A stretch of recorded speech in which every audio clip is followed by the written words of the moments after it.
Rồi nhìn máy nha. Tươi nào, tươi nào, tươi nào. Tươi nha. Ok. Gia đình mình yên tâm không?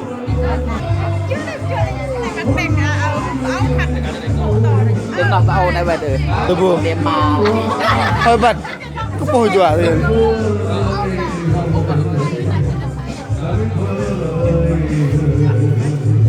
tươi nha. Rồi tươi nè. Ơi bé ơi bé ơi. Rồi tươi nè.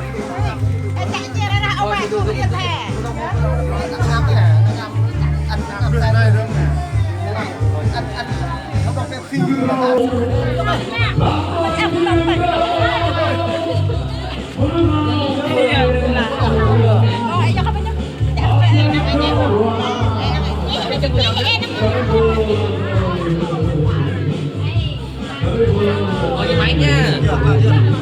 Người ta định nhìn máy nè. Ơi. Rồi chị ơi chị ơi. Rồi tươi nào tươi nào. Rồi tươi nha. Nhìn nha nhìn nha. Rồi tươi nào.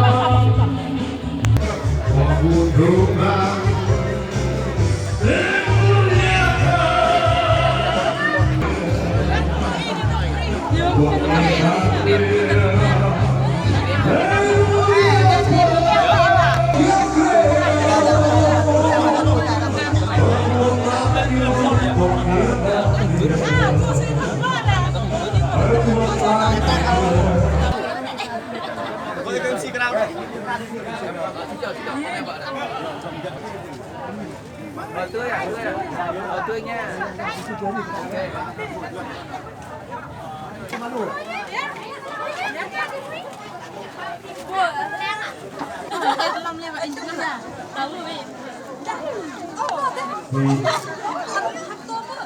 Rồi chưa?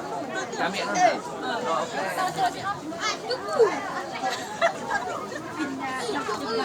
Được nhiệm vụ của họ ngay. Khi này đang đợi cờ nào đó là có phương có lý. Khi xong phút là đi đầu tiên đồng cho môn nào. Tôi cho những ông bị quay cả ba phát là do là lần hè nào. Một lần bây giờ đang còn sửa tiếp ở đi đang ngon một ngày ban đầu phút. Có thể là để ngồi tiếp vào tổng sản rồi đây. Lần năm tuần yêu của nàng đó đi bộ văn đi. Rồi cả nhà mình nhìn máy tươi à. là Rồi tươi nha. Ok ạ. Mời chơi em.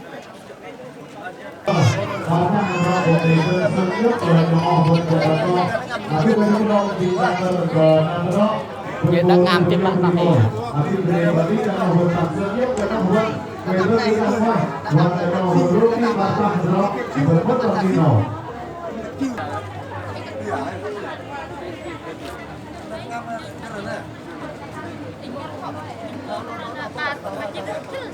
Và cái lúc này tôi sẽ đi vào tổ chức kế từ từ họ nói ở đây khi mà gặp về tất cả những thứ ông cũng là không gì khác cũng như là thành tổ chức của cha.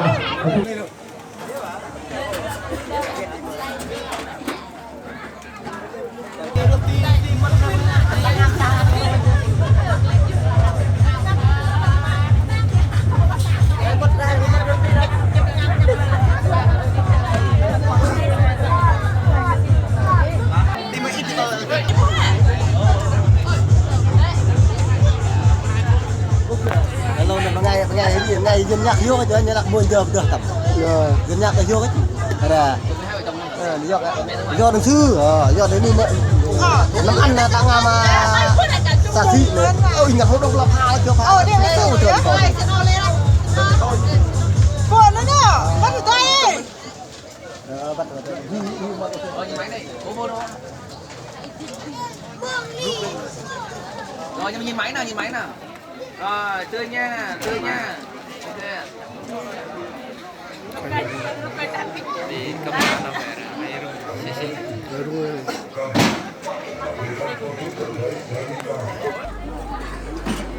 Cái này thì về nó là cái cà phê lỏng lồi. Cà phê rồi còn cười lòng ấy là lẹ video.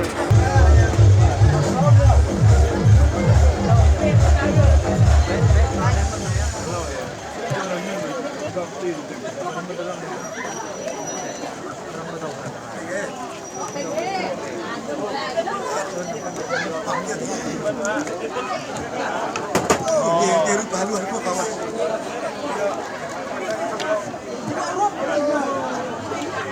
Kita akan tahu betul intinya dari masa nomor masih mengenai tempat sebagai dengan diserahkan berkomunikasi dulu atau mengenai langkah kedua kedua ya itu kan kita bicara tentang bagaimana mereka mengaturnya untuk dimakan dalam tapi kita menjadi sesuatu yang tidak mampu untuk berlaku atau kita mampu untuk bisa lihat dari nomor satu mereka ini kan nomor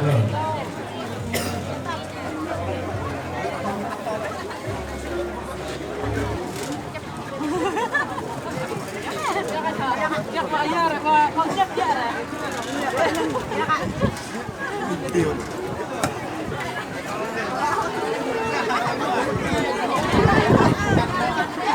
Aja ini.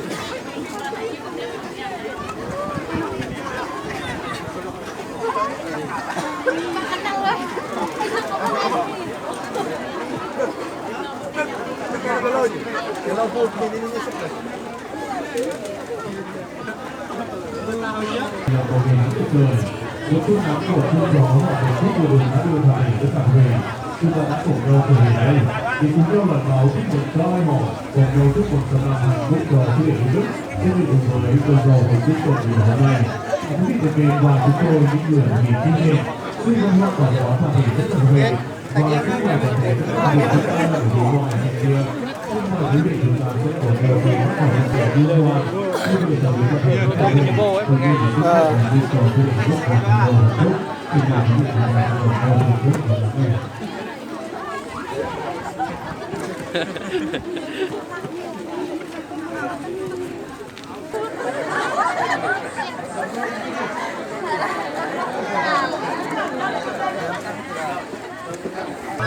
Đây là roti mất Mất lần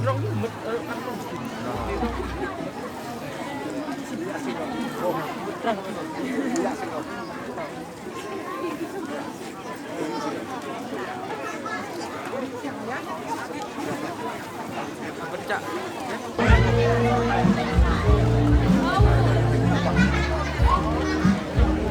Di sini ke arah.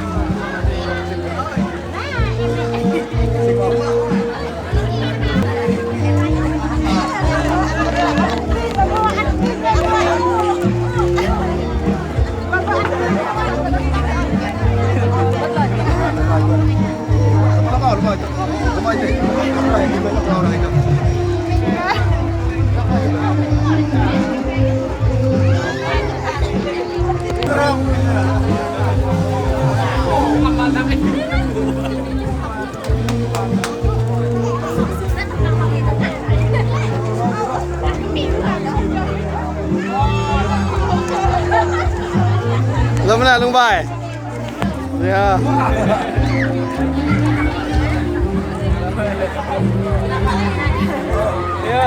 Bener lah.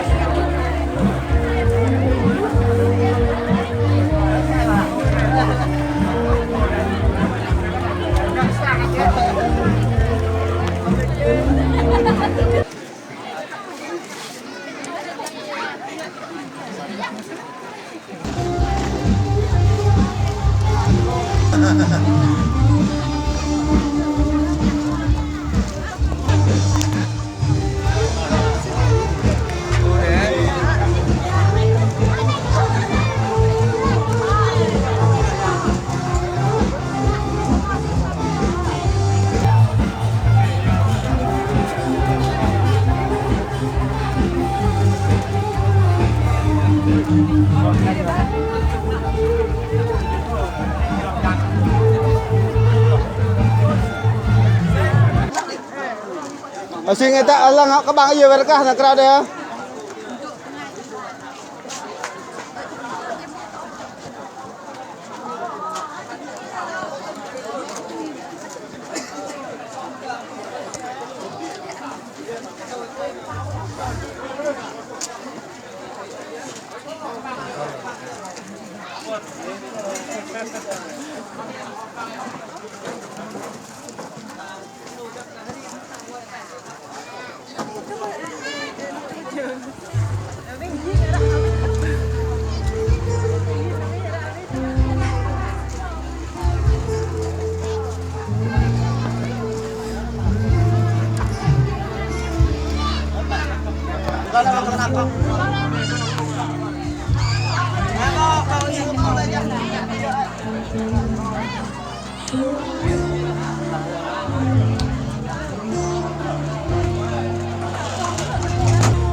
Dạ. Nãy giờ tới kia.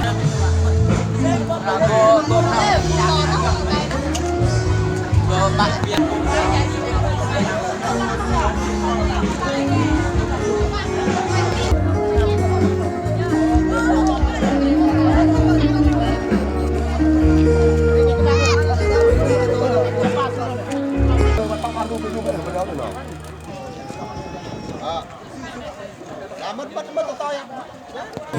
Người ta mak kan lang. Lu panu pun pansih tu ya. Bener lah wak belang orang bu. Bener.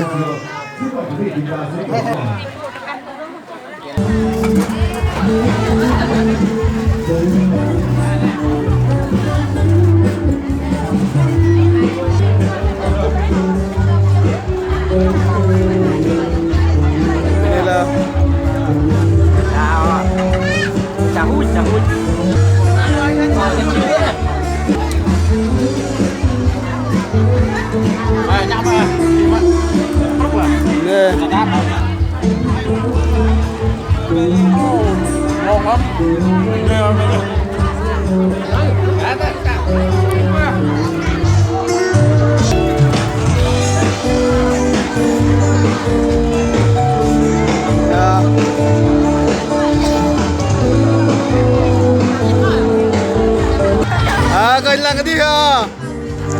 Bên này là cái lăng ở lơ.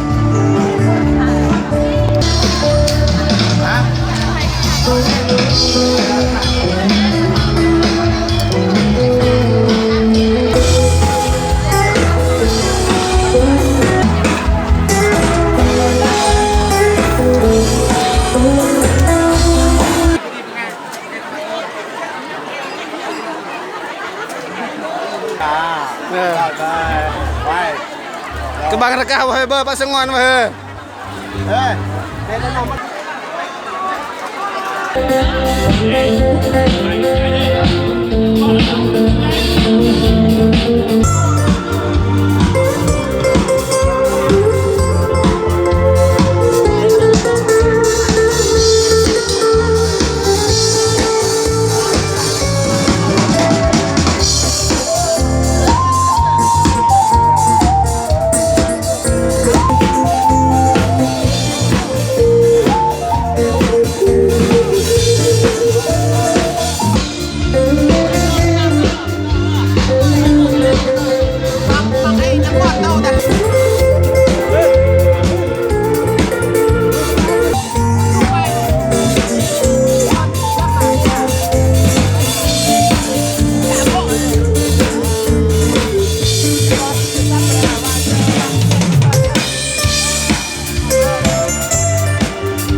Nhất trong cuộc sống, anh yêu em như đỉnh núi Giang xin mở dương, như dòng sông Đắk Ron tuôn trào, như cánh chim tơ bao bên sông và như đôi chấm hoa đôi đầu một ngày, không bằng một phút đợi chờ hôm nay. Và đôi bạn trẻ của chúng ta đang tay trong tay dìu nhau về nơi tổ ấm hạnh phúc trăm năm.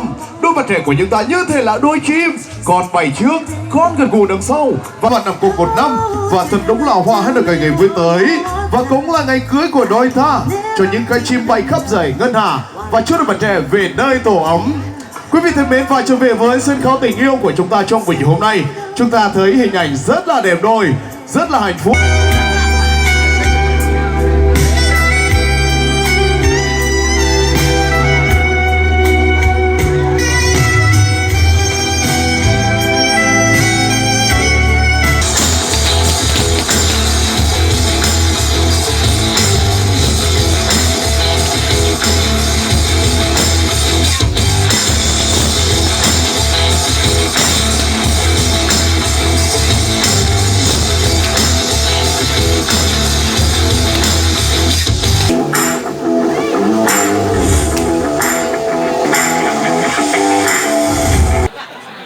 đó ha bên cu bọc đây bằng nề đằng nhông ọc bên mặt cái đường tay cái đường mặt tay tạ đầu ngày lui ngày xí ngày ngàm như bên chân hả này cái ngon này cần phân biệt được bao này nhiều thế buah mumat làm con play pla là buah làm jonu làm pong làm bàn tọ nằm nọ nhìn vào nhìn vào thằng con lebih nhiều thế ba bắt đằng giờ thì trong nạt này cái bạc bôi làm được tròn nhà hàng Arab này tiệm pha đi cầu pha thì trong nạt cái im và cái để pin nạt nhiều chốt bu sang bu hiri pin trong nạt đi mà cũng đi mà lời đi được bây giờ nè lên đây nhau vẫn tập thì bên này cả bảo xương còn để tăng đơn cả ban ban nó còn để bên đây tôi nhau vẫn pin bên này vời nhất của các bậc làm cha làm mẹ chứng kiến con mình trưởng thành và lập gia đình và ngày hôm nay cùng nhau chào đón những liều thân trôi vươn tới và thân cây vươn cao chúc cho Đức và chúc mãi mãi bên nhau trọn đời và xin mời quý vị và gia đình cùng di chuyển về phía bên tây trái trung tâm sân khấu tình yêu nơi có chiếc thắp ly hình trái tim để hai bạn sẽ cùng nhau rót tình. Quý vị thân mến, chỉ có tình yêu mới đem lại hạnh phúc và chỉ có hạnh phúc mới có đôi bên lưng của chị. Anh yêu em như bướm say hoa. Cho đến tình này, anh xin uống cạn để say suốt đời. Trăm năm số bạc mái đầu, nhớ câu ý hợp tâm đầu hôm nay. Anh mời em chén rượu theo thể, cùng với thân lý mình về bên nhau. Đôi ta tâm đầu ý.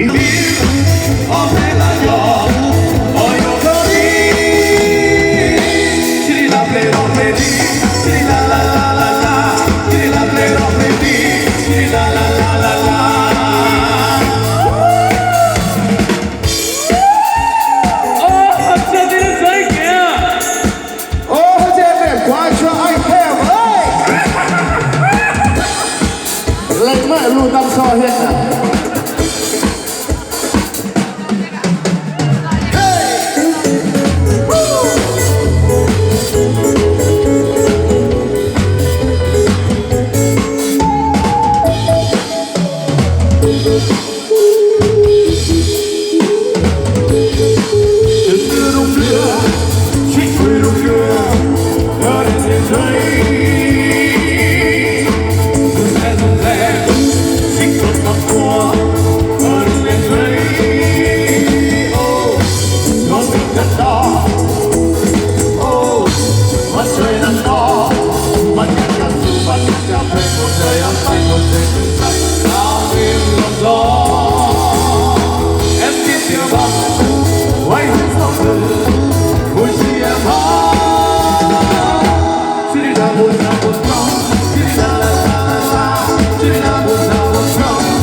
sao không sao nhau,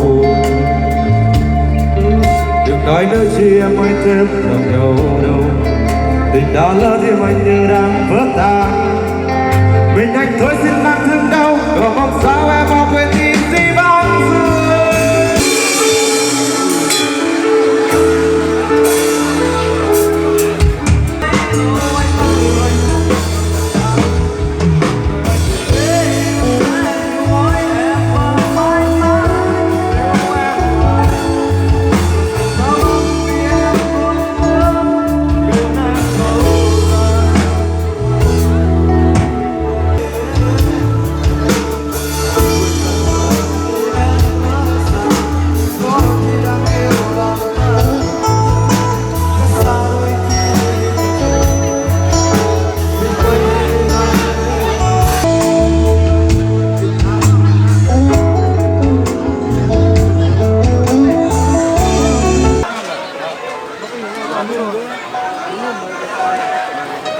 Quay sih biar yang belah kalau kebuah, nazar buah.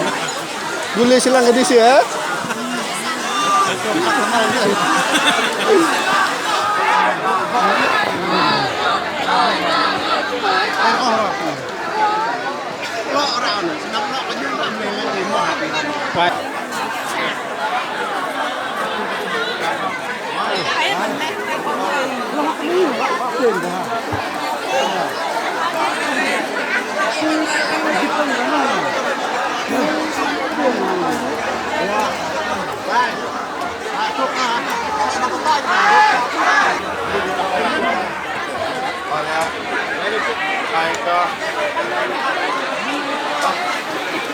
Là yêu thương này là đặc biệt. Thank you. Bài Jamaica Farewell โอเค là yêu thương.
To run my mind, no I know I had inside. I can't perceive it with your eyes. Just know it I do, today that you know I never miss so far away. And once again I think about singing a Lyria.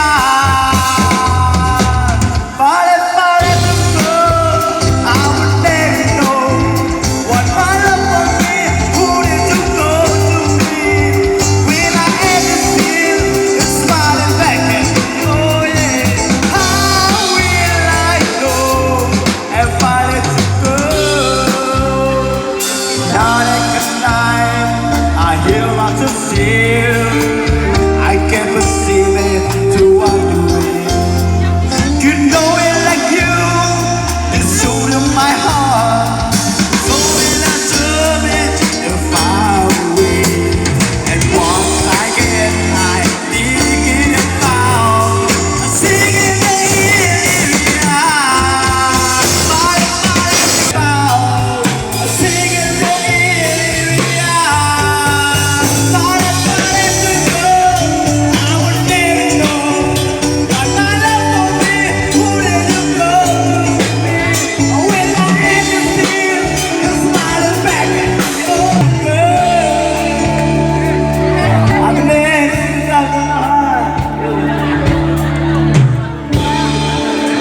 Thank you. Bây giờ welcome. Vinh và welcome trong tại sân khấu của mình để rong cái video này chúc mừng hàng ngàn trong một điều cần bán năm đó. Hàng bên đây tôi bây giờ làm đó. Vinh và in cùng đây là rồi tôi bắt được nhóm Vân. Lâm trong giang ke nhóm Rebro sự giang ke dịch vụ và khán điệp đang chính chưa sự mất làm tiếc nào để tu tới minh chưa và khán nhóm Rebro sự bình betul. Làm cho phút nào cùng nam nọ cùng đây chất hiếu cả nhóm Vân đây nằm ngồi trước thầu lên là sự cùng mà để rất thêm đừng ăn cả nhóm Rebro nào ở trong hari Vân tu tới bar chưa lên là nhóm Vân cùng hari đăng ký cả bài hari Vân hari chưa thay đại ha. Giờ cái chơi này là trong đăng ký là đang có bộ khơi nó in cùng để bắt đây hắn ăn là quan tâm được. Gọi trả ra rồi luôn tâm so nó có phải được.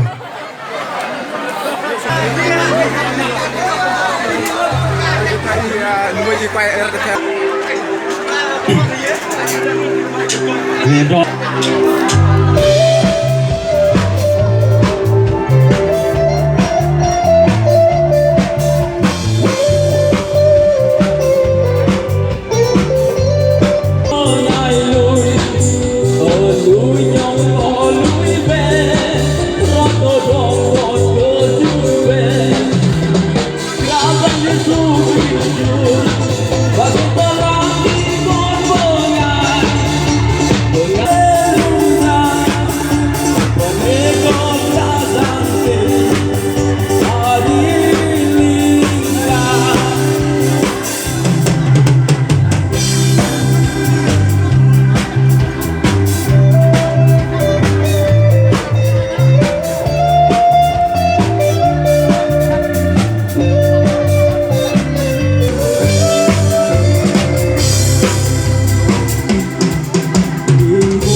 Bây giờ đây cả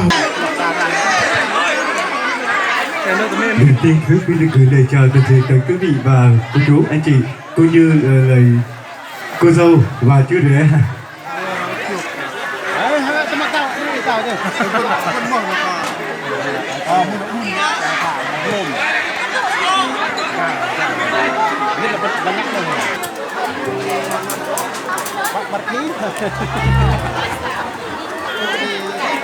Đây như một số các MC